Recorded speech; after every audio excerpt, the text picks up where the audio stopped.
Topping our lineup today here on the Now, we know how miserable getting the flu can be, and now there are concerns that you could get it twice this season. We will get into that. And you do see ads for really cheap flights online. So the question is, are they too good to be true? Well, we're going to uncover some secrets to getting the lowest price no matter when you travel. How about working 32 hours a week? That's it. Sounds pretty great. And there's a state that's actually proposing a new law to make that a reality. So we're going to get some advice from an HR expert about pitching this idea to your boss. That ahead here on the Now. Thank you, Chris. I'm Amanda Starantino, and you're watching the Now Indy. The Red Cross needs your help to fill a critical need in our community. Right now, they are facing a blood shortage. They specifically need type O blood because it can be transfused to patients of any blood type.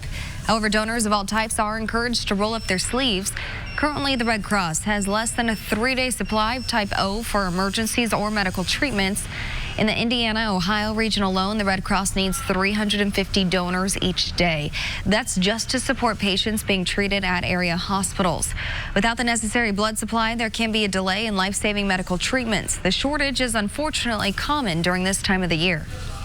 This time of year, we nearly always face a blood shortage just because of the holiday time, flu and cold season, winter weather, things like that would affect our ability to go out and collect blood. About 80% of the Red Cross blood collection is done at mobile blood drives, and there are always drives happening across Indiana if you would like to donate. There's one happening on Friday at Arsenal Tech High School from 8:30 to 2:30. There's also a drive Saturday at the Delaware Township Building in Fishers. That's from 10 a.m. to 3 p.m. For a full list of blood drives or to schedule an appointment, you can go to redcrossblood.org. And it's that time of the year again, tax season, and starting next week, the IRS will begin accepting returns. But do you have everything you need? First and foremost, you want to organize your tax paperwork, including last year's tax return and this year's W-2 and 1099s. We spoke with Michael Jamison, the president of the On Target CPA, and he says about 90% of the population chooses to take the standard deductions, which is going up nearly $200 this year. And of course, file as soon as you're ready so you don't run the risk of getting your identity stolen. If you're going to have a refund and you have a very simple tax situation, there's really no reason to procrastinate. If you file your return, the end of January, when the IRS starts accepting electronically filed returns, you're going to get your refund sooner. So typically people that have a big refund coming to them want to get that money. Don't forget that if you made under $69,000 last year, you should be able to electronically file for free. We have more tax tips in the money section on our website at theindychannel.com. Kevin. I love this. Look at the glow. That's a great shot. Yeah, so it's perfect angle there. Just to kind of light up the buildings in downtown Indy as the cloud cover slowly eroded this afternoon. I can say that, but I can also show you. Watch the patches of gray here just shrink away. We've still got some clouds. Maybe you're not seeing as much sunshine. Columbus to Greensburg, Rushville up toward Richmond, but around the metro area and western Indiana, a nice shot of the late day sunshine. Here's another way to look at the nature's beauty there out in Putnam County. 29 in Indianapolis. Lafayette's 2 degrees warmer. Bloomington also at 31. Other temperatures in the upper 20s. Our temperature will be slow to change. The wind is starting to come around to a southerly direction. It's not that strong, but still that will help keep temperatures from falling off too much tonight. 23 is cold enough. We'll be in the teens, though, as you wake up tomorrow morning. About 18, that's the way we start your Wednesday. Base temperature from which will continue to warm overnight lows. Those will go back into the upper 20s within the 7-day planner. Tomorrow, by noon, 32. Mid to high level clouds begin to dominate again. Temperatures around 36 for the afternoon high. When we'll climb into the 40s and why that is critical as the next weather system approaches, we'll get into that shortly. As President Trump's impeachment trial gets underway in the Senate, a number of questions remain unanswered. Maya Rodriguez talked with a constitutional expert who specializes in impeachment trials. For only the 3rd time in U.S. history, an American president faces the specter of impeachment. Do you solemnly swear? Having taken an oath, the senators will act as a jury in the impeachment trial. A half-dozen members of the House will act as prosecutors. President Trump will have his own defense team against charges of obstruction of Congress and abuse of power. We're achieving what no administration has ever achieved before. And what do I get out of it? Tell me. I get impeached. That's what I get out of it. While impeachment trials have basic rules set out in the 19th century, senators can vote to amend them. Georgetown law professor David Super says that happened during President Clinton's impeachment in the 1990s. They set up a bunch of special rules, but they didn't amend the permanent rules. So the rules that we have going way back when still are on the books. And then there is the role of Chief Justice John Roberts, who by law presides over the trial. Super says the Chief Justice's role is critical, as he will rule over questions about evidence, though a majority of senators could overrule him. There are a majority of Republicans in the Senate, so in theory they could overrule the Chief Justice's decisions, but the Chief Justice was appointed by a Republican president, confirmed by a Republican Senate, and I'm not sure that almost all of the Republicans in the Senate are prepared to overrule his rulings. So how long could all of this last? Experts say to look at it in terms of weeks, not months. I don't think either side has an incentive to have it go very long. In Washington, I'm Maya Rodriguez reporting. Maya, thank you. And there is a major development today surrounding an illness that is spreading quickly in China.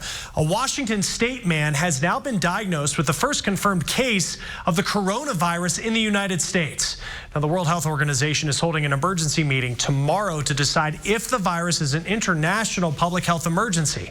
There have been more than 300 cases in China, at least 6 deaths. The outbreak comes ahead of the Chinese Lunar New Year, when hundreds of millions of people are expected to travel.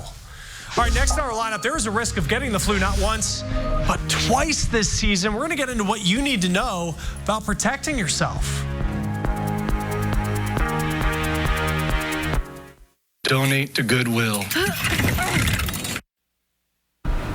You saw him become the greatest Jeopardy champion of all time here on RTV6. Now this could be your chance to go one-on-one with him. Ken Jennings is coming to DePauw University next month. Jennings will speak as part of the school's Lecture series on February 25th at 7:30. It will also feature a Q&A where the audience can try to stump Jennings with their own trivia questions. The event is free and open to the public, but you better get there early. There are no tickets and seating is first come, first served. Let's start the Now News feed. Canada says it will ratify the new North American trade deal next week. USMCA is the deal with the U.S. and Mexico. Canada will be the last country to ratify that deal that replaces NAFTA. Well, the country's addiction issue is not just about opioids. The federal government will use money to help those struggling with addiction to cocaine and meth. The money was originally slated to only be used for opioid-related issues. Researchers are looking at what you absorb when you put on sunscreen. There's a JAMA study that says that people absorbed multiple chemicals into their blood from certain sunscreens. Now, researchers warn that more study is needed and people still should be using sunscreen when they go outside. There are 2 flu strains going around this year, which means you're vulnerable to getting the flu not once, but twice. Doctors at Swedish Medical tell us that both the A and B strains are going around right now. Adults can get both, but children are particularly vulnerable to the B strain. Their immune systems aren't mature yet. And the other is because of their young age, they've had little or no experience with influenza in their brief lifetimes.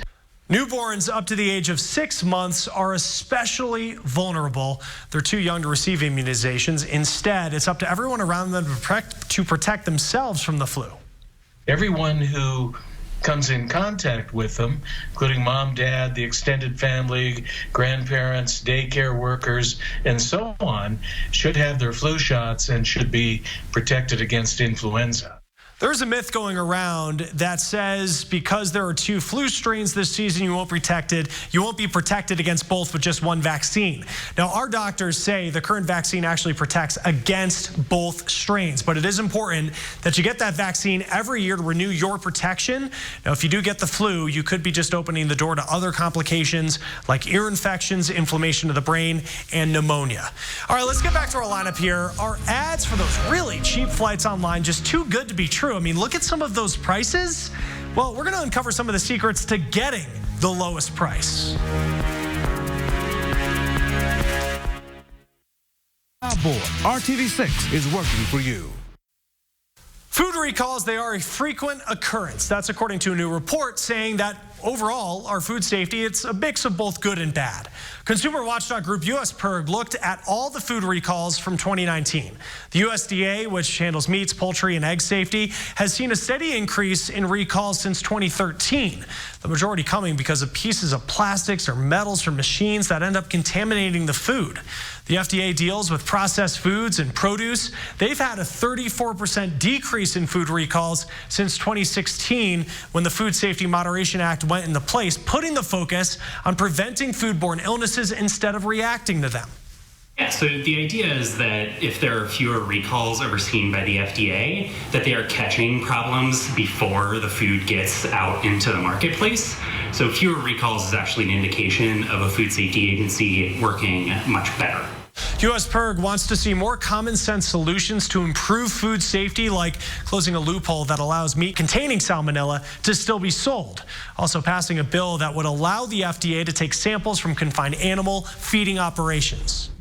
Over the past few years, the FDA has been delaying the implementation of the agricultural water rule, which is a rule that would make growers of produce test the water that they use to treat plants for dangerous bacteria. We think that the FDA should implement that rule immediately.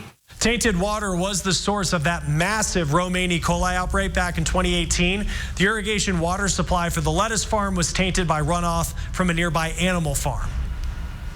A lost dog is back in Indiana after turning up around 2,000 miles away. When a shelter in Los Angeles ran the microchip on a stray pit bull named Kiska, the address that came up was a shelter called It Takes a Village in Evansville. That shelter immediately worked to get her back using social media for help. Put the word out that, anybody had connections in California or had any ideas how to get her back. We had hundreds of people contact us. We happened to have a follower, a big supporter that lives in California, so we caught a hold of her. She went to the shelter, pulled her for us, and then a truck driver happened to be 23 miles away from where she was at. Shelter workers have tried contacting the people who adopted Kiska in 2013, but have not been able to speak to them. When you're the Indy 500 champ, duty calls no matter what the temperature or the weather, but Indy 500 champ Simon Pagenaud probably hopes it's a bit warmer at the track 4 months from now in May than it was today. Pagenaud helped raise a large banner featuring his likeness over Gate 2 this afternoon. That's the main gate off 16th Street. Pagenaud had a big month of May in 2019, winning both the IndyCar Grand Prix and the 500 for team owner and now track owner Roger Penske. Just the mere fact that you're doing that will warm you up, right? Yeah, it's worth it no matter the weather. There's a beautiful view looking over White River past the Indianapolis Zoo, White River Gardens, on an evening where temperatures did make it close to 30 degrees. Warming trend is underway. It's not extraordinary, that's for sure, but temperatures do get back into the low 40s within the 7-day planner. We're dry until probably Thursday night. It's the rain, snow that we'll keep an eye on to end the work week. Temperature now 31 in Lafayette. Bloomington also at 31. Temperature in the metro area 2 degrees cooler than that. As we take a look at tomorrow, dry with sunshine, especially in the morning. I think we'll see more in the way of cloud cover develop through the afternoon hours. I'll put this in motion starting at 7 a.m. and you see the gray of the clouds starting to fill back in out ahead of the next weather system. We're dry tomorrow though. Temperatures about average for this time of year. We've either been way below average or well above. We have not had many days that you would just call a typical January day, but I think tomorrow will be one of those days. Temperatures will climb a little more as we get to Thursday. More in the way of clouds possible. We have a late day shower. It's more likely as we get to Thursday night into Friday morning that we'll see that rain-snow mix. The snow more likely north and west portion of the state. Temperatures, they'll be above freezing as we get to Friday and the weekend, including the rain-snow mix, 38 Saturday, 37 on Sunday. We'll show you the whole 4-day forecast and talk about the changes ahead coming up. The 2020 census is officially underway, actually starting today in a tiny Alaskan village where everyone has to be counted going door to door because it's a place that is so remote. Now, they also had to find people who could speak the native language. It does take longer to reach people in places like this because of the climate. I mean, you can see that right there in the video on your screen. Now, they do this during the heart of winter because so many people leave in the spring to go hunt and gather food and supplies. The census for the rest of the country will start soon, and they're still hiring workers. We have very ambitious goals, so we would like another 1 million applicants, and this would actually fill about 300 to 500,000 jobs. Now, you can apply to work for the census online. Meanwhile, for everyone else not living, of course, in areas like that, in March, letters will start showing up that will have an ID number so you can fill out the census online. We ask that people self-respond, and we're looking for self-responses at a higher rate than maybe even that we experienced the last time because of the new technologies. The U.S. Census is important because the data is used to determine just how much money goes to communities for things like roads, hospitals, schools, and other critical services. Let's start the Now News feed. Amtrak getting bad press over a plan to charge 2 people in wheelchairs $25 grand for a 2-hour train ride to Illinois. They were tickets that typically cost $16. Amtrak now saying it's going to come to an agreement for the passengers to ride for that regular $16 fee. An ad setting Waze users way off course in New Jersey. Police say that there's an ad that's confusing people who are trying to get to a casino in Atlantic City. The ad is actually placed on a map in a wildlife area, and that's where people are going. The app is working to fix the problem. Well, it's a dream come true for a young racing fan in Virginia. The 3rd grader told his teacher that he wants to be on a NASCAR pit crew one day. So what did the teacher do? Was able to pull a few strings here and there, and a real crew showed up to pay the boy a visit. Well, you've probably seen just crazy cheap flight deals. Some of them in cases as low as like $30. But what is the catch with that? Our Annie Taylor taking a look at just how much it really costs you to get that ticket when it is all said and done. More and more, you're seeing these ads on your social media feed. Spring sale, one way, $59.99. TikTok, it's sale o'clock, $54 flights. Flash sale, $50 round trip tickets. Yes, please. When we see one of these great deals, it's very tempting to think the airline is doing that for you. These deals do seem too good to be true. So what's the catch? Airlines aren't going to be in the business of losing money. So when they're offering these very cheap seats, it's not because they love you so much. It's because it's in their economic interest to offer these reduced seats. Skylar McKinley with AAA says they do this for various reasons. It might be to fill seats that aren't booked, or it could be to compete with other airlines. Despite why they do it, Skylar says for some flyers, these deals are worth it. And if you are flexible, these deals are for you. Typically, you'll see blackout periods surrounding Christmas. There's other restrictions on you can't fly on Friday, you can't fly on Saturday, you have to fly on Tuesday. All of those restrictions are in place because the airline is able to fill those high-demand flights on its own. You're getting this great deal because it's a less desirable leg. Other restrictions might be on how many bags you're allowed to take, and the baggage fee may be high to make up for the low-cost ticket. Take this flight we found on Spirit Airlines' deal page. It has this one-way ticket for $25. When we click on the deal, you can get the $25 ticket that gives you no ability to take any bag or pick the seat of your liking. But if we bundle it where I get to do what we typically think that I get with a flight, I get to pick my seat, I get to bring some luggage on, that adds $60 to the flight per person per way. Skylar's next tip? All the airlines also have a deal page, so just if you've got a preferred airline, you can click through and find the deals. You can sign up for notifications for flight deals from your airport in case it fits your next trip. Ultimately, yes, these deals will save you money, but not as much as advertised. Don't be disappointed if something that's advertised to you as $20, $30, $40, $50 ends up being twice that or more by the time you actually enter in your credit card details and pay. There's another way that you can save and get better deals. If you don't care about earning flight miles or points, well, book one-way tickets. When you book round trip, typically bundling flights can cost more because you're limiting your flight route and airline. Annie, thank you. Finally in our lineup, working 32 hours a week. Sounds pretty sweet, right? Well, one state's actually proposing a new law to make that a reality. We're going to get some advice about whether or not this would be a good idea to pitch to your boss.